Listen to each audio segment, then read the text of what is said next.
ఇప్పుడు క్షీరముల అభిషేకం చేశాం, మనకు సర్వ ఐశ్వర్యములు ఇచ్చే పరిస్థితి కలుగుతుంది. ఖచ్చితంగా ఖచ్చితంగా ఖచ్చితంగా. తరువాత మంచి పెరుగుని స్వామివారికి అభిషేకం చేశాం. 108 లీటర్ల క్షీరము, 108 లీటర్ల పెరుగుని అభిషేకం చేశాం. యశస్సు, తేజస్సు, ఓజస్సు పెంచుతుంది పెరుగు. తేజస్సు, యశస్సు, ఓజస్సుని పెంచే శక్తి ఎక్కడుంది?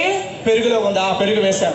ఇప్పుడు పంచామృతములు స్వామి ప్రాణ, అపాన, ఉదాన, సమాన, వ్యాన వాయువులనే 5 వాయువులు నా పంచ ప్రాణాలై నన్ను నిలబెడుతున్నావు. పంచభూతాల్లో నువ్వు ఉండి పంచాత్మికవై, పంచస్వరూపుడివై, పంచముఖేశ్వరుడివై మమ్మల్ని సర్వత్రా రక్షించి మా ప్రాణాలను కాపాడుతుంది. మా ప్రాణాలకు నీవే రక్ష.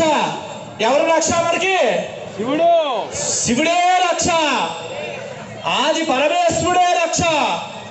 ఆద్యాంతము వెలిసిన ఆది శివుడే రక్ష అని తలుస్తూ స్వామివారికి పంచామృత అభిషేకం చేస్తున్నాము. అందరూ కూడా కరతల ధ్వనిని ఆపకూడదు. ఓం నమః శివాయ మంత్రాన్ని ఆపకూడదు. శివ శివ శంకరాయ శివ శివ శివ ఓం నమః శివాయ.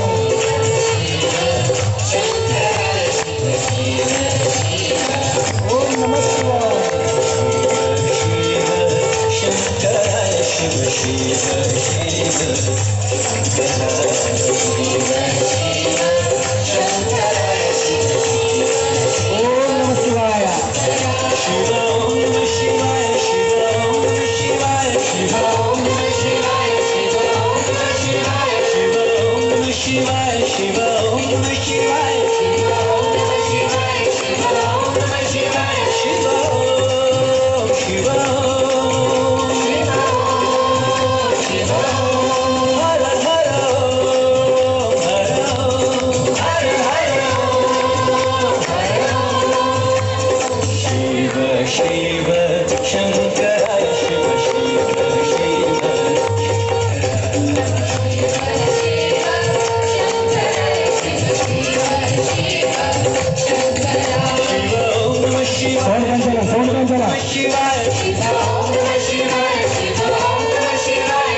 शिव शंभो महादेवा